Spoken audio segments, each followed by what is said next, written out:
esperado esse momento, tenho esperado que viesses a mim, tenho esperado que me fales, tenho esperado que estivesses assim. Eu sei bem o que me dizes, ainda que nunca me reveles. Eu sei bem que tem sentido, ainda que nunca me fales.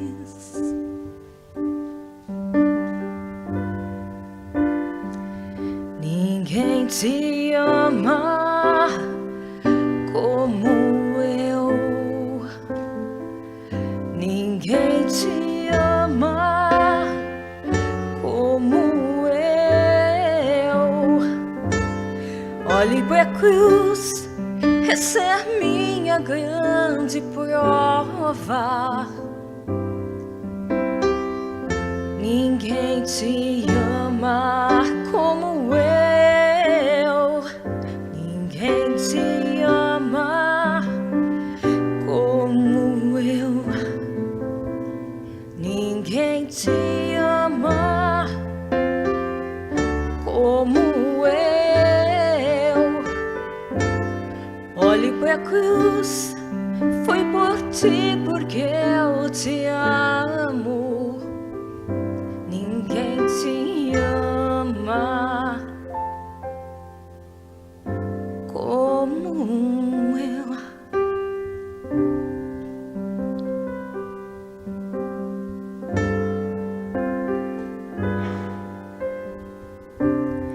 Eu sei bem que tem sentido, ainda que nunca me reveles. Eu sei bem que tem chorado, ainda que nunca me fales. Tenho andado ao seu lado, junto a ti permanecido.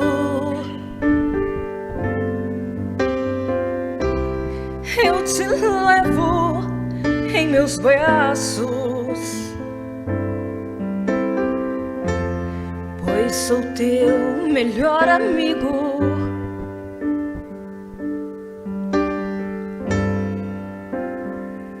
Ninguém te ama como eu, ninguém te ama como eu.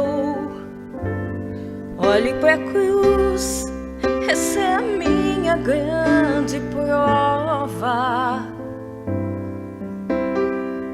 Ninguém te ama como eu, ninguém te ama como eu, ninguém te ama como eu. Olhe para a cruz, foi por ti porque eu te amo. Ninguém te ama como eu.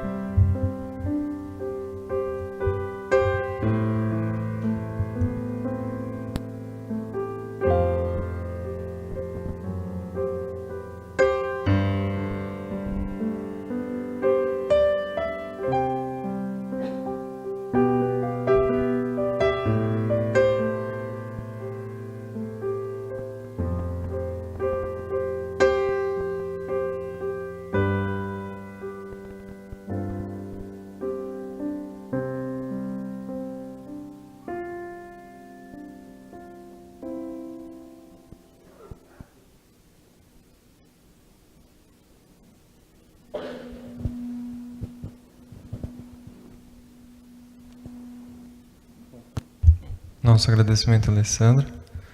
E já dando início ao nosso trabalho de palestras da oratória da noite, nós gostaríamos de anunciar a Rose Silqueira, aqui da cidade de Matão, representante atuante, muito atuante, no Centro Espírita Nosso Lar, que vai fazer um tema relacionado a missões e ocupações dos espíritos.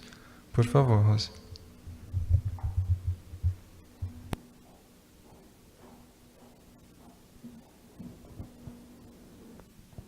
Alô.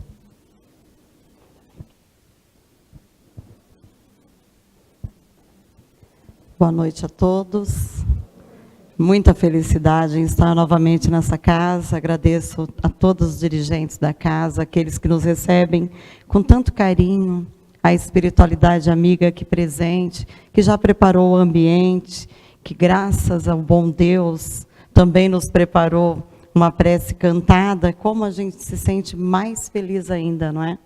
Fazer a prece já é gostoso, já nos ajuda a elevar o pensamento. Agora, a prece cantada, ela nos conecta tão rápido com a espiritualidade do local, que já dá uma paz. A gente se sente agraciado. Então, Alessandra, parabéns por esse trabalho maravilhoso e que a espiritualidade continue te auxiliando para que essa voz chegue a todos, não só aos que estão aqui, mas a todos que nos assistem na noite de hoje. Então, boa noite para as pessoas que nos veem através da página do Facebook, através da Web TV Nosso Lar. Nossa gratidão pela noite de hoje, pela oportunidade. Bom, o tema ao qual nós faremos hoje é sobre a missão e ocupação dos espíritos. Vou esperar só um pouquinho, acho que o Marquinhos desligou aqui.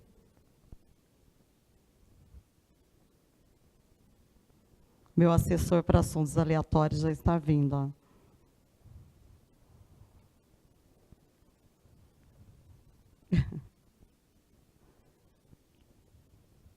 Obrigada, Marcos. Só ver se aqui também está funcionando.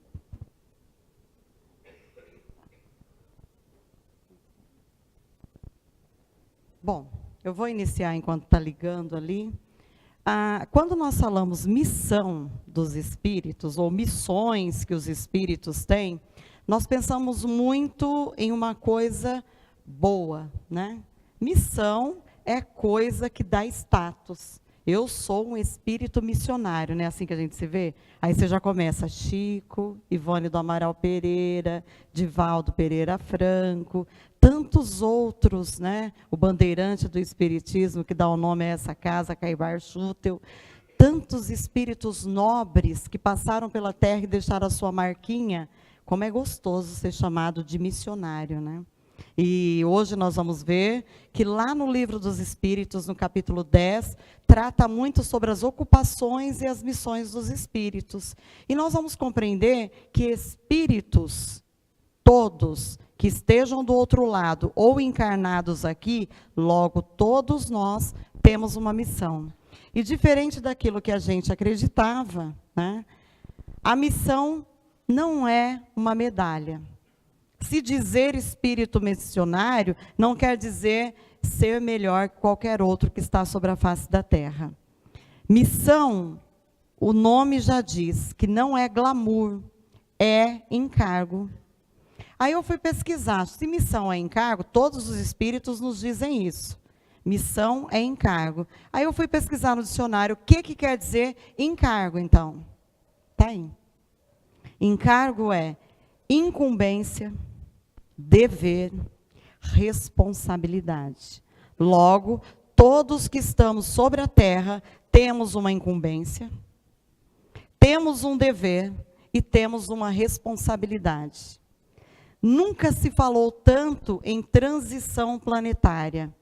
Uma mudança que está ocorrendo não é de hoje e que gradativamente vai levar o nosso planeta a ser um planeta de regeneração. A maioria de nós, a princípio, pensamos no exterior. E toda a espiritualidade, quando nós estudamos, quando nós buscamos conhecer, nos diz que a transição deve ser feita dentro de nós. É no nosso lar interior.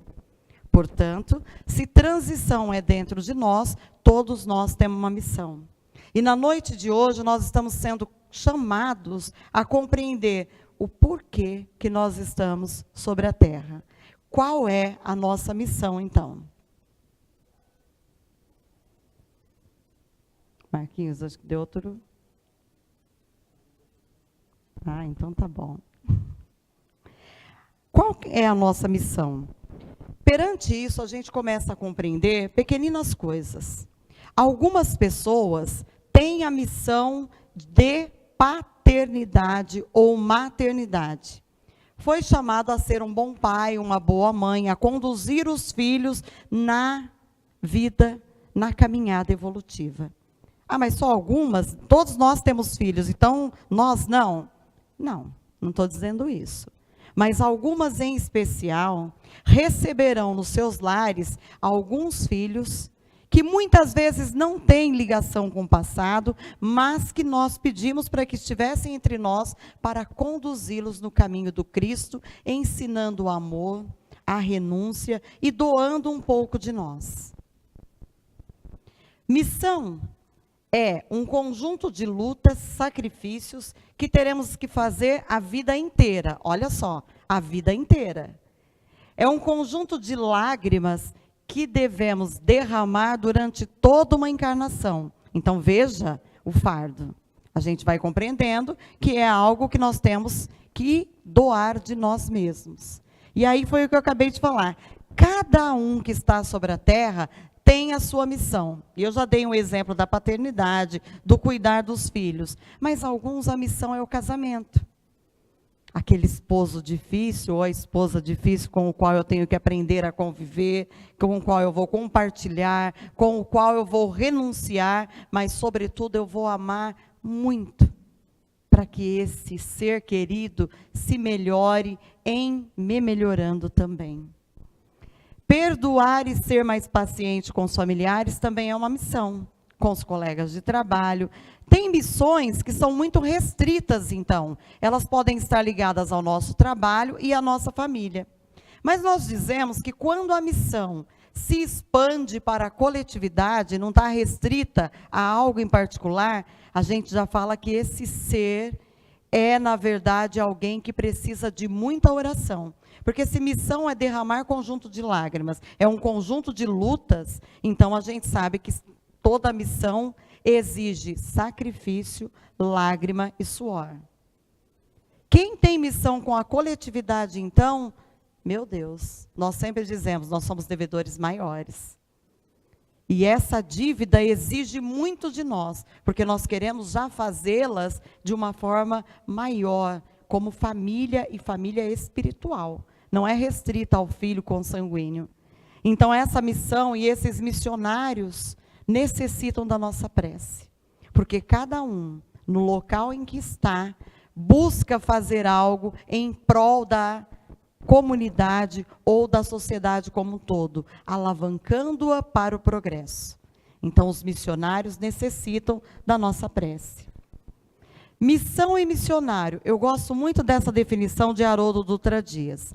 Uma vez escutando, vendo uma palestra dele, ele estava dizendo o seguinte: muitas vezes nós achamos que Jesus precisa de nós para que o mundo melhore. E a gente faz as coisas falando assim, eu estou trabalhando para Jesus. Na maioria das vezes, quando a nossa compreensão se alarga um pouquinho, nós começamos, eu vou fazer a caridade, eu vou ajudar, eu vou visitar no hospital, porque eu tenho que trabalhar para Jesus. Eu tenho que contribuir com isso.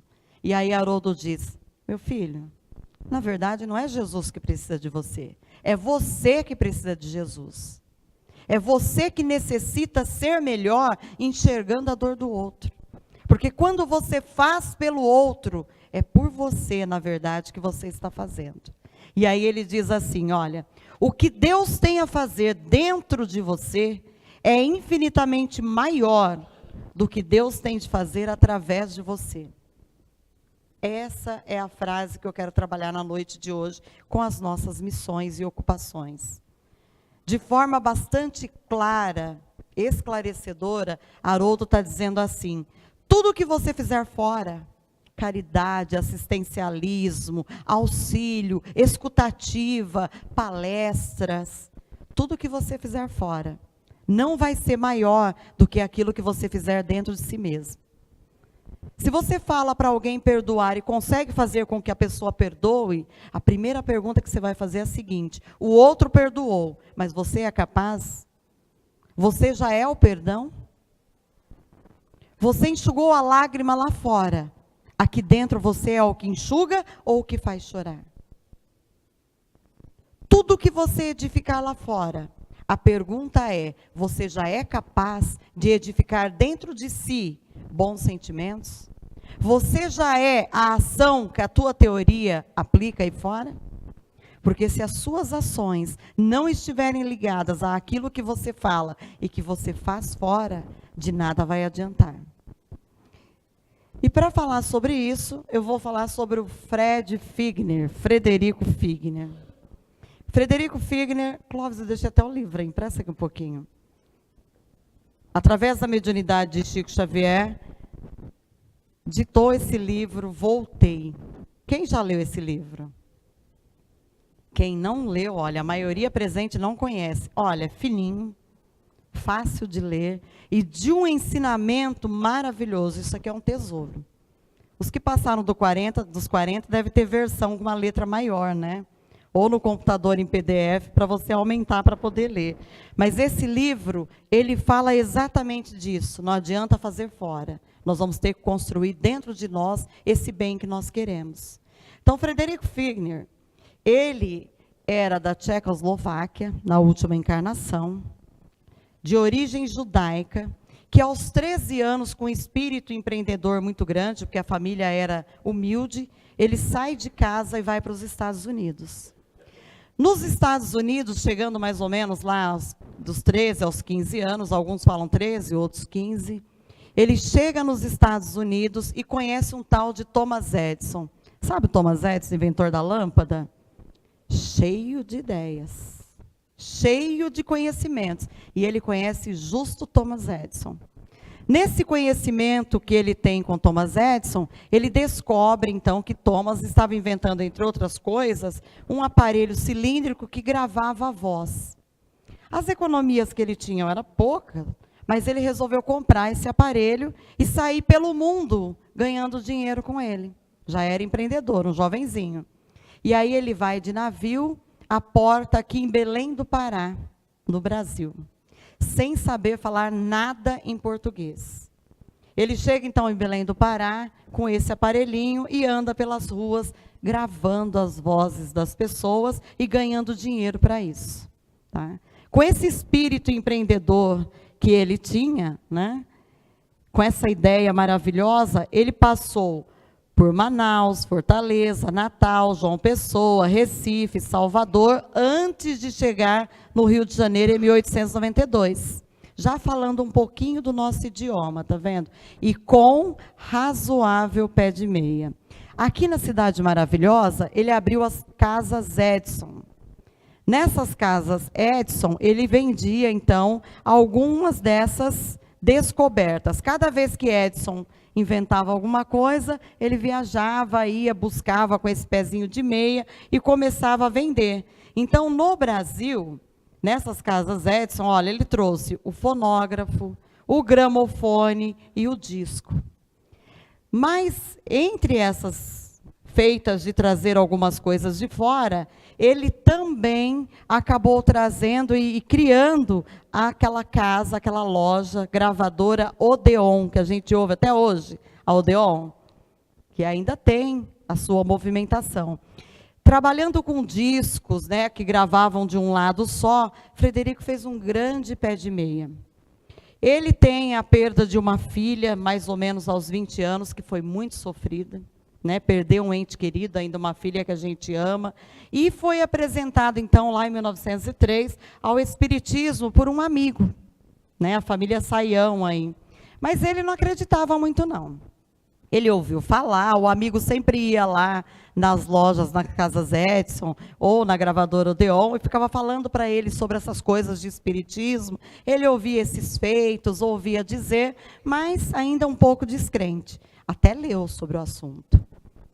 Depois, quando ele tem a perda da filha, ele vai atrás de descobrir algumas coisas, de receber notícias, mas ele só foi convencido pela doutrina espírita quando adoece a esposa de um trabalhador de uma das empresinhas dele, e essa dor, essa doença, foi tratada pela medicina espiritual.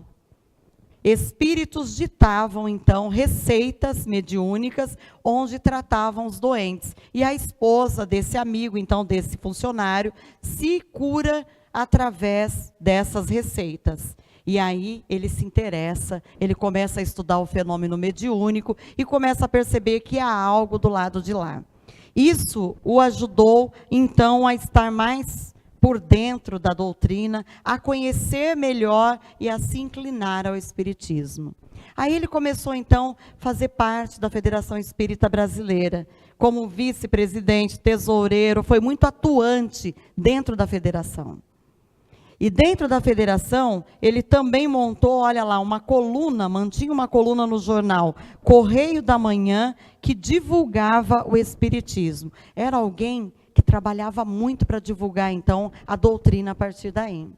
E olha que interessante a gente perceber, ele era uma alma generosa, porque, inclusive, na época da gripe espanhola, ele chegou a acolher na casa dele 14 doentes dessa gripe, para cuidar, na casa. E a casa dele, gente, era uma mansão, conhecida no Rio de Janeiro. Essa mansão foi restaurada, vocês vão ver aí, onde até hoje tem um cronograma histórico de tudo que ele fez sobre a Terra. Ele é muito conhecido. Se você pesquisar, você vai descobrir tudo os trabalhos dele. Então, olha, outra coisa legal, além dele atuar na Federação Espírita Brasileira, quando ele desencarnou aos 80, 81 anos, uma das coisas que se viu no seu testamento é que ele estava, então, destinando parte substancial dos seus bens às obras sociais de Chico Xavier. Aqui está a Casa Edson, para vocês verem. Aqui é a mansão onde ele morava.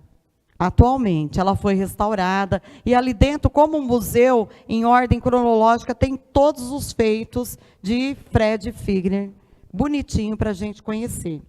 Além disso, o Retiro dos Artistas de Jacarepaguá, que a gente ouve falar muito, foi ele que doou o terreno e ajudou na construção. Porque ele via que os artistas, todos, morriam numa pobreza muito grande. Se hoje a gente ainda vê como é difícil ser artista no nosso país, imagina na época dele. Então ele pegou e doou um terreno em Jacarepaguá e ajudou a construção desse lar que abriga artistas no fim da vida, numa situação um pouco complicada, um pouco sofrida. Bom, falei um pouco dos trabalhos dele encarnado, quanto ele foi ativo dentro da doutrina, mas Fred Figner adoece. E quando ele adoece, a primeira coisa que ele diz, mais ou menos com 80 anos, que ele estava dormindo e parecia que tinham 2 corações batendo no peito dele. Ele se via no corpo e fora do corpo. E do lado dele, o mentor espiritual, então Andrade, já trabalhando para que ele partisse.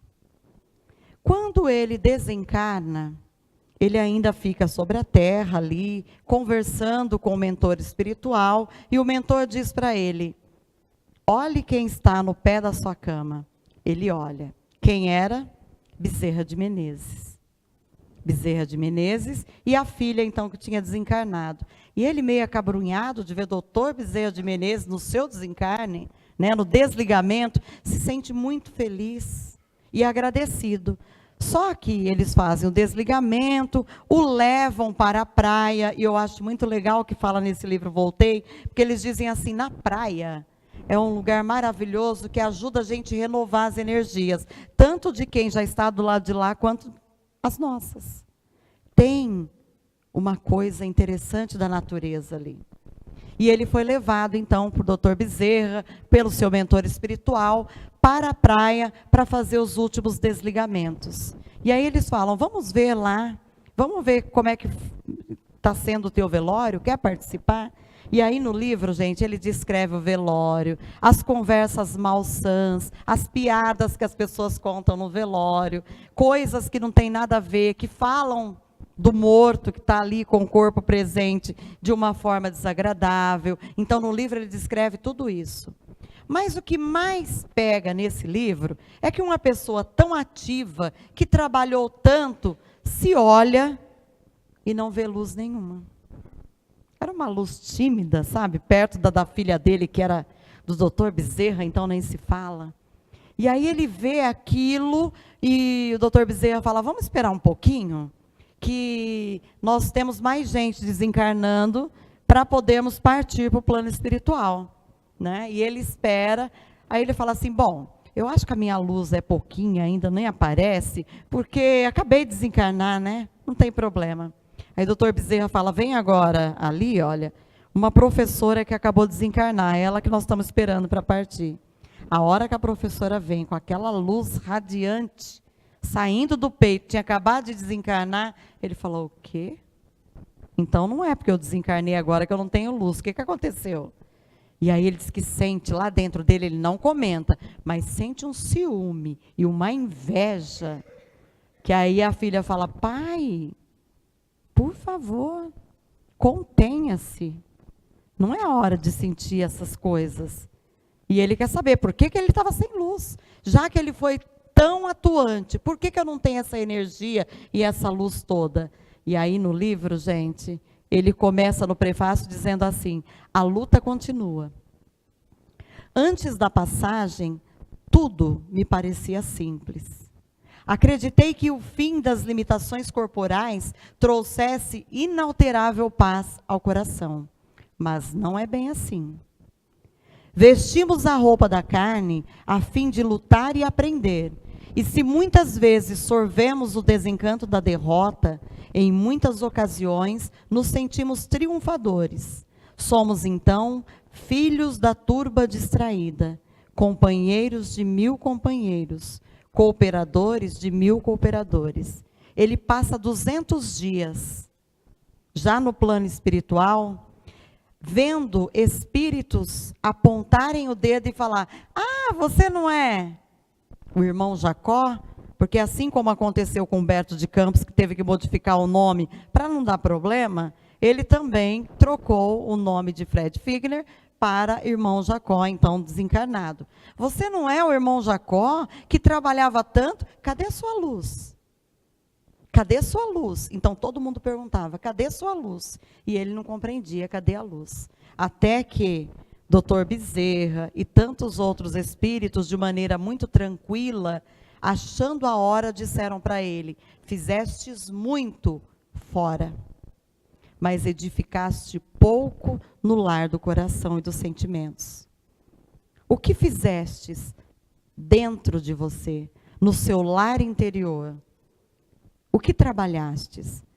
E ele diz, nossa, mas a minha missão sobre a terra, levei, ajudei a divulgar a doutrina, dei emprego. Sim, fora, dentro de você. O que você edificou? Tanto que, o dia que ele quis, na hora que ele percebeu isso, que não adiantava fazer fora, e não trabalhar o reino dos céus nos corações e na modificação íntima com os seus, ele falou, eu quero escrever.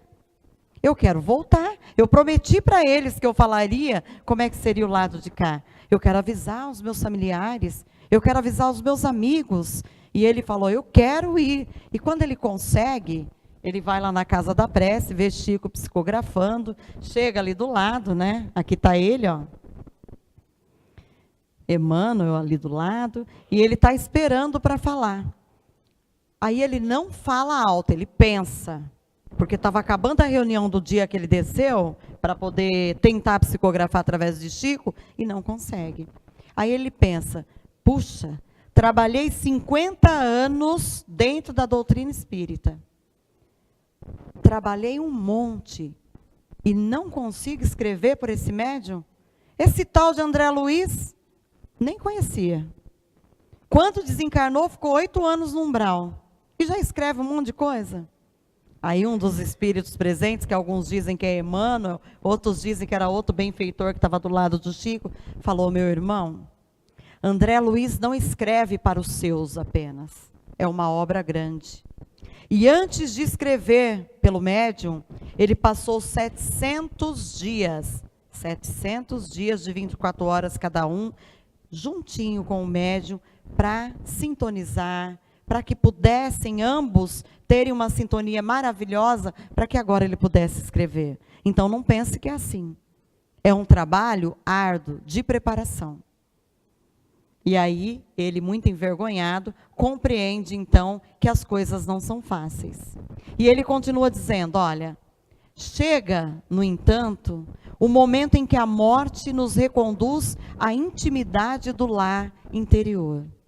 E se não houve, de nossa parte, a preocupação de construir aí dentro, no lar interior, um santuário para as determinações divinas, olha lá, quantos dias gastamos na limpeza, no reajustamento ou na iluminação? Olha o que ele diz para nós, já na abertura do livro. O que nós devemos fazer sobre a terra? Trabalhar o nosso lar íntimo, a nossa casa interior, o nosso templo sagrado, a nossa mente. Porque para fazer fora, o primeiro chamamento e a primeira missão de qualquer espírito, deste ou daquele lado, é a modificação do seu eu para melhor, a melhor versão de si mesmo. Ó, meus amigos do Espiritismo, é para vocês, membros da grande família que tanto desejei servir, que grafei estas páginas sem a presunção de convencer.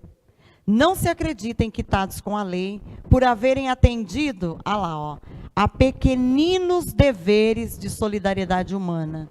Nem se suponham habilitados ao paraíso por receberem a manifesta proteção de um amigo espiritual. Então não pensem que é isso. Quantas pessoas eu não vejo que às vezes conversando, elas falam assim, eu gostaria tanto de ajudar, mas o meu trabalho não deixa. Como se essa fosse a nossa salvação. Eu queria tanto fazer visita no hospital, mas eu preciso esperar aposentar. E de repente vem alguém, há um bom tempo, e escreve, psicografa um livro, dizendo para nós, meu filho, visita no hospital não salva ninguém. Vai fazer bem? Vai. Mas se você, aliado a essa ação, não modificar-se junto com os seus, a que foi chamado, de nada vai adiantar. O que essa visita trouxe de bem para o seu lar interior? Você se fortaleceu na doença? Já compreende que a dor que o outro passa, você também pode passar? Porque é muito fácil visitar uma pessoa que tem um CA, ou que está numa doença terminal, e levar uma palavra de carinho. Mas quando essa doença te afeta, ou afeta os seus, você já edificou esse trabalho no teu coração? Já modificou a tua visão perante isso? É só o outro que perde o ente querido? Você já tem essa noção? De que você também pode distanciar-se dele? Então são pequenas perguntas que ele diz, ajudem a si mesmos no desempenho das obrigações evangélicas. Espiritismo não é somente a graça recebida, é também a necessidade de nos espiritualizarmos para as esferas superiores. Nós temos que nos preparar para isso. Isso é muito importante. Então, espiritismo sem ação não é salvação. E isso não vale só para a doutrina espírita, vale para tudo na nossa vida. Hoje nós entendemos equivocadamente que ter uma religião nos conduz à salvação. Que tirar um tempo do nosso final de semana para estar orando, tomando passe, água fluidificada, fazendo prece, já vai edificar a nossa vida para a esfera superior. E de repente, nós estamos sendo chamados a compreender que isso, sem estar aliado à modificação, à transformação do nosso eu e à ação, de nada vai adiantar.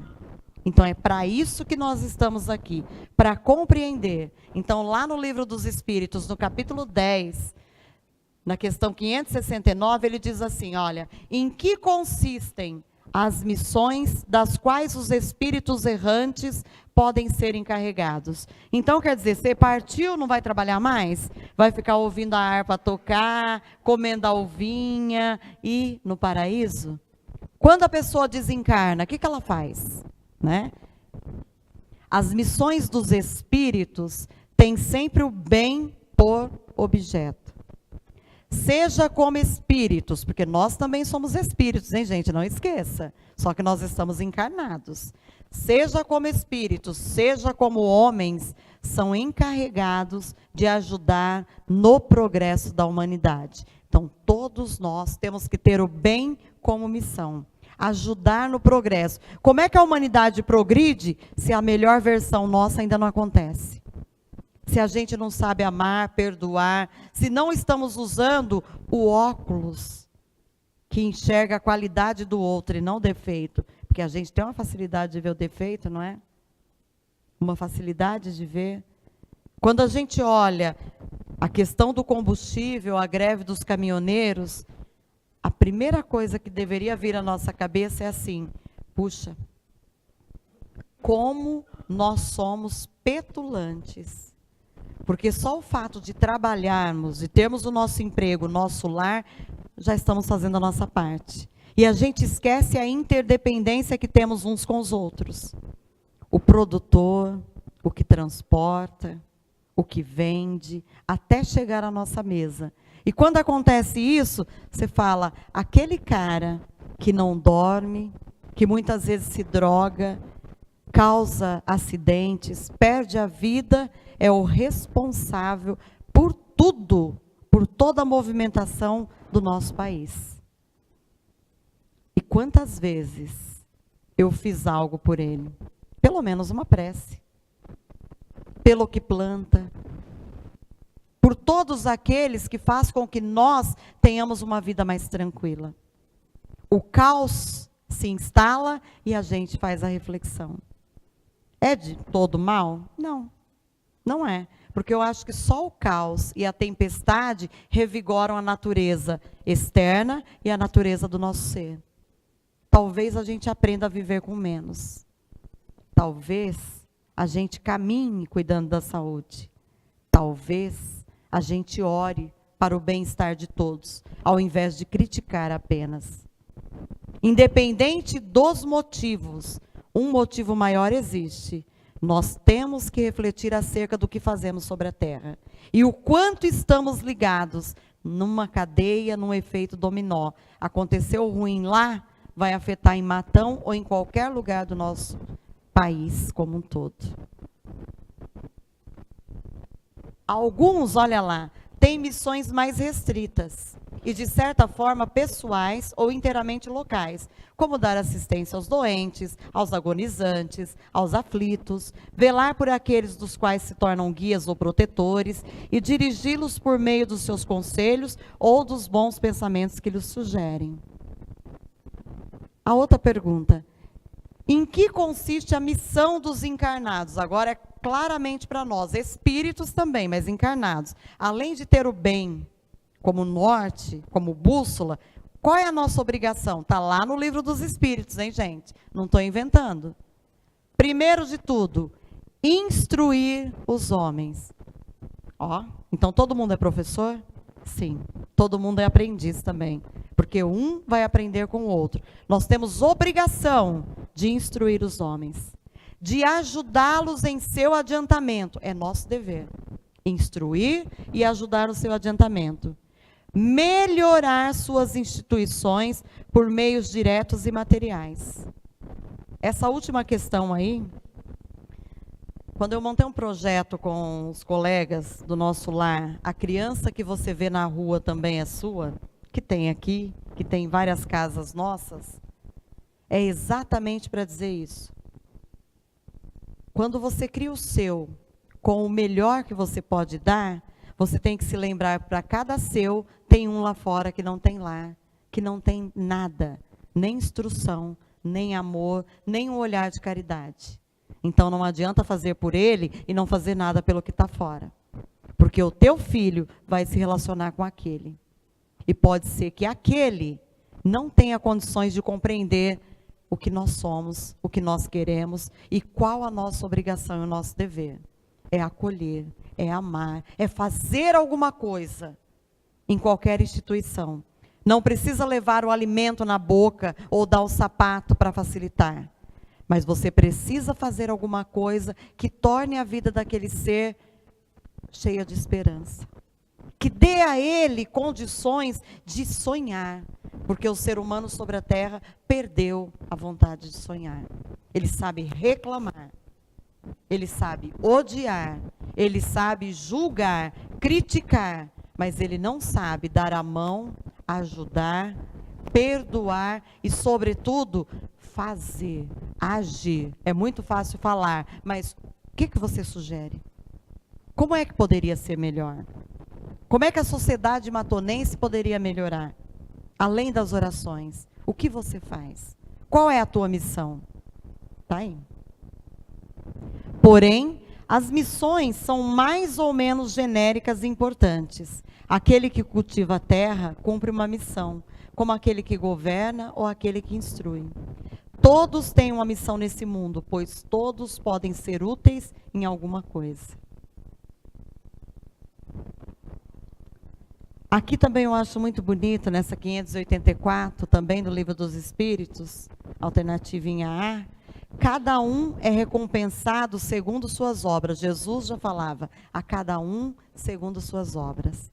O que edificaste no teu coração? O que levas de feitos, bons e ruins? É isso que nós vamos apresentar quando chegarmos do lado de lá. O bem que desejou fazer e a retidão de suas intenções. E aí ele elenca umas coisas importantes. Os espíritos encarnados têm ocupações inerentes à sua existência corpórea. Tudo que acontece na tua vida tem uma razão de ser. É inerente à sua existência atual. Não reclame, procure entender. E entendendo, haja. Porque ninguém pode agir irracionalmente. A ação deve ser racional, deve ser compreendida. Então, a primeira coisa que nós devemos é entender que as nossas ocupações são inerentes à nossa encarnação atual. O que eu devo fazer? Primeiro, edifique no seu coração, na tua mente, aquilo que precisa melhorar. Faça pelos seus que estão próximos, seja o perdão, seja o amor, seja a renúncia, haja. Jesus se fez verbo, eu sempre falo isso. Verbo é ação, não é comodismo. Então nós temos que sair do comodismo. Nosso estado errante ou de desmaterialização, tais ocupações são proporcionais ao seu grau de adiantamento. Se nós desencarnamos e temos condições de fazer mais, nós vamos trabalhar mais. No livro tem uma parte que eu amo, que é a parte que Caibar visita irmão Jacó. Quem já leu vai lembrar, quem não leu, leia. Porque ele fala assim, olha, de repente eu me vejo visitado por dois irmãos, Guilom e Caibar Schutel. Os dois chegaram com uma luz maravilhosa, remoçados. E ele diz ainda, Caibar estava remoçado. E quando Caibar chega, a primeira pergunta dele foi assim, Caibar, meu amigo, Guilom, eu não vi mais vocês sobre a terra, não ouvi mais notícias. Vocês não vão encarnar mais, não? E a resposta de Caibar é maravilhosa. Mas eu continuo trabalhando. Eu estou do lado de cá, mas eu estou trabalhando. Estamos sempre em Araraquara, em Matão. Estamos desenvolvendo, estamos fazendo. E ele vai falando, ele não cita o nome das cidades, mas ele fala do amor que ele tem ao trabalho que ele realiza. E Caibar fala para ele, nós vamos num centro lá no Rio de Janeiro, quer ir com a gente? Vamos lá. E os dois, então, Guilom e Caibar, levam o irmão Jacó no Rio de Janeiro, para que ele veja os trabalhos no centro, converse com outros irmãos que lá estão. Mas é uma parte, gente, que vale a pena ler. Não vou contar o resto, porque vocês têm que ler. Mas é muito interessante, porque ele nos coloca, então, que os espíritos agem. E nós somos espíritos, com um corpo físico, mas já convidados ao trabalho divino. Primeiro dentro de nós, depois externando fora. Uns percorrem os mundos, instruem-se e se preparam para a nova encarnação. Eles estão sempre trabalhando, eles estão sempre agindo. Outros encarnam com uma missão de progresso. Outros mantêm sob sua tutela indivíduos, famílias, agrupamentos, cidades e povos, dos quais são anjos guardiães, os gênios e protetores dos espíritos familiares. Outros, enfim, presidem os fenômenos da natureza, da qual são os agentes diretos. Isso está no Livro dos Espíritos. Que tem espíritos que cuidam dos fenômenos da natureza. Às vezes tem gente que não conhece o Livro dos Espíritos e critica, né? Ah, que espírito que cuida da natureza? Olha, quantos trabalhos eles desenvolvem. Eles estão do lado de lá, trabalhando para melhorar a nossa vida aqui. Os espíritos vulgares tomam parte em nossas ocupações e diversões. Tanto que na hora que eles estão passeando com um caibar, ele dá uma olhada, o irmão Jacó olha e vê um espírito que gosta do álcool, dos vícios, com outro, um espírito encarnado com outro desencarnado, o desencarnado como se tivesse tentáculos, sugando a energia do encarnado. E aí ele diz, nossa, eu que tinha vidência sobre a terra, porque Jacó tinha um pouquinho de vidência, eu não conseguia ver com tanta clareza. Agora olhando, aquele casal está olhando, curtindo a lua, curtindo a praia. E a maioria dos encarnados estão com espíritos tristes, ligados a espíritos inferiores, sofredores. Por que isso ocorre? E aí a resposta de Caibar é sempre aquela, porque eles ainda não compreenderam que o lar interno deve ser modificado. Eles necessitam de tempo para compreenderem e para despertarem para as verdades do Espírito. Outros mais adiantados ocupam-se do progresso, dirigindo acontecimentos e sugerindo ideias que propiciem esse progresso. E ainda falando de espíritos, espíritos impuros ou imperfeitos aguardam em sofrimento e angústias o momento em que Deus lhes proporcionará os meios de se adiantarem. Se praticam o mal, é por despeito do bem que ainda não podem gozar. Então, quer dizer, ainda ignoram o quanto que o bem pode trazer de benefício para si mesmo, o quanto eles podem ser melhores. A resposta é sempre essa. O que nos move é o amor. Quando a gente aprender a amar verdadeiramente, compreendendo que somos uma única família, irmãos em Cristo, filhos de um único Pai, que vieram à Terra para buscar ser uma melhor versão de si mesmos, a gente vai compreendendo isso, vai trabalhando em nós tudo aquilo que ainda está em trevas, vai buscando acender a centelha divina, e quando ela acender, essa luz que brilha do outro lado, ela vem automaticamente. Mais que fazer fora, nós precisamos trabalhar o nosso eu interior. Nós precisamos trabalhar e descortinar o nosso eu, como diz Emmanuel. Nós temos sempre essa lembrança de Chico, que eu acho que é uma das coisas melhores para a gente se recordar. No dia do seu desencarne, conta a Dondinha, a amiga próxima dele, que ele acordou, falou que precisava tomar um banho, queria colocar o terno que ele mais gostava, aquele mais novo, mais bonito. Ele coloca o terno, ele faz a prece e ele fala para ela, Dondinha, passa aquele café que só você sabe fazer.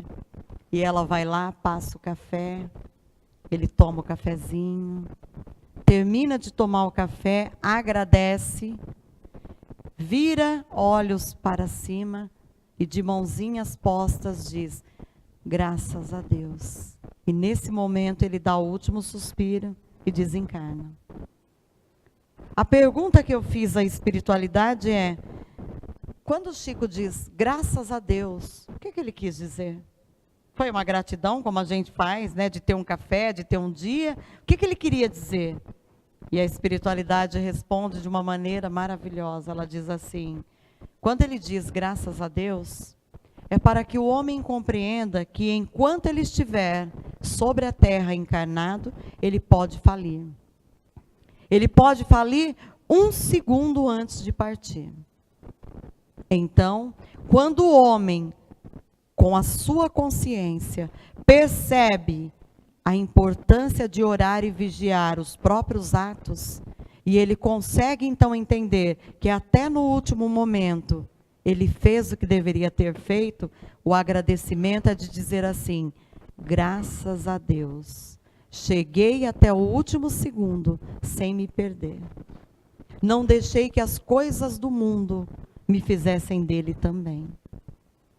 Consegui ser a flor de lótus, que em meio à lama manteve-se firme e bela, firme e formosa. Não abandonei aquilo que eu acreditava. Sou um cisco de Deus.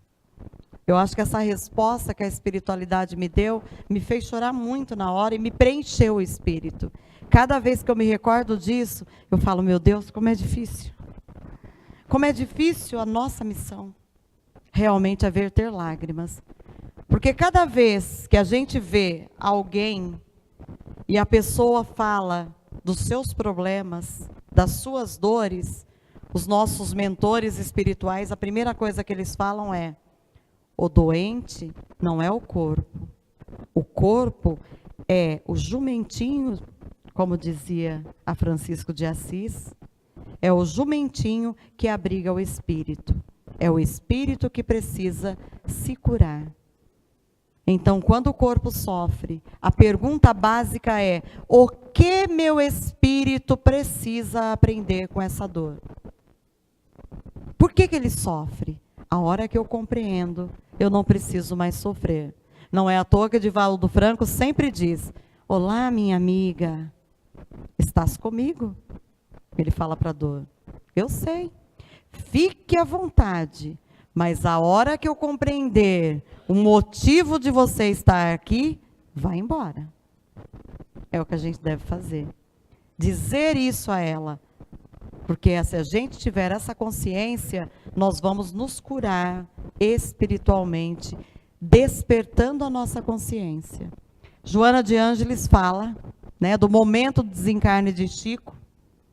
E ao desencarnar, suave e docemente, permitindo que o seu corpo se aquietasse, ascendeu nos rumos do Espírito, sendo recebido por Jesus, que o acolheu com sua bondade, asseverando-lhe, olha o que Jesus diz para Chico: descansa por um pouco, meu filho, a fim de esqueceres as tristezas da terra e desfrutares das inefáveis alegrias dos reinos dos céus.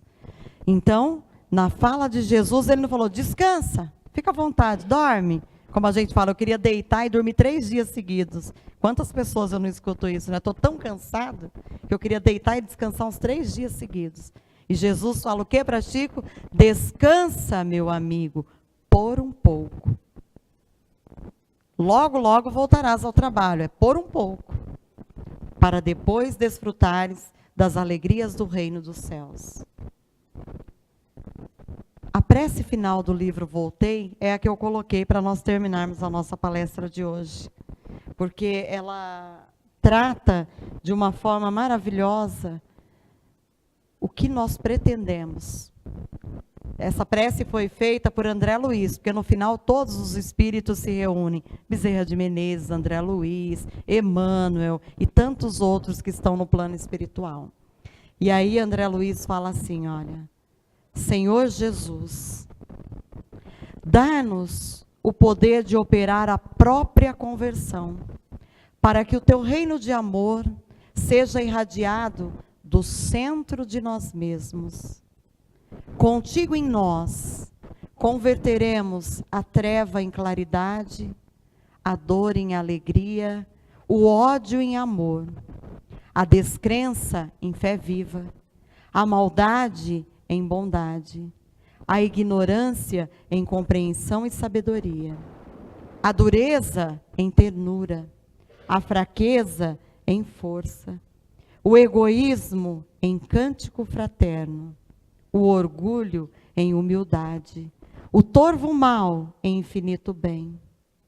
Sabemos, Senhor, que de nós mesmos somente possuímos a inferioridade de que nos devemos desvencilhar, mas unidos a Ti, somos galhos frutíferos na árvore dos séculos, que as tempestades da experiência jamais dissiparão.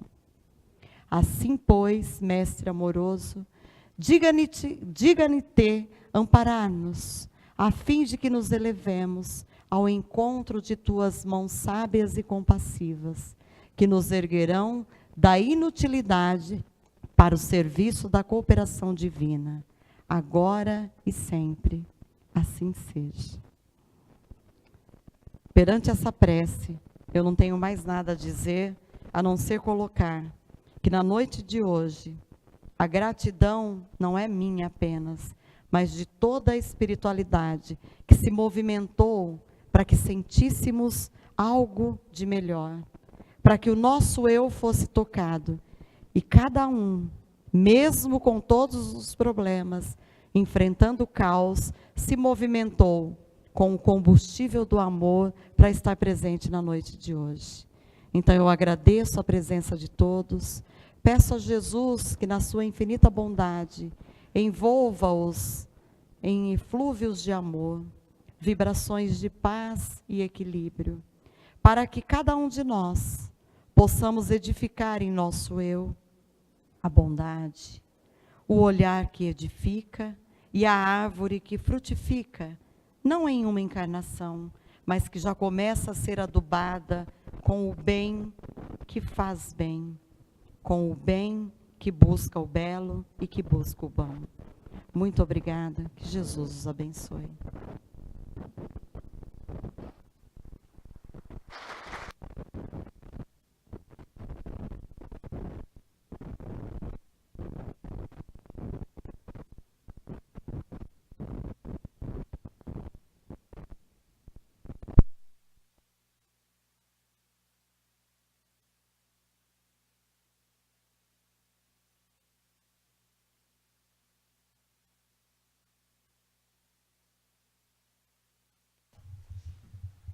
Alô.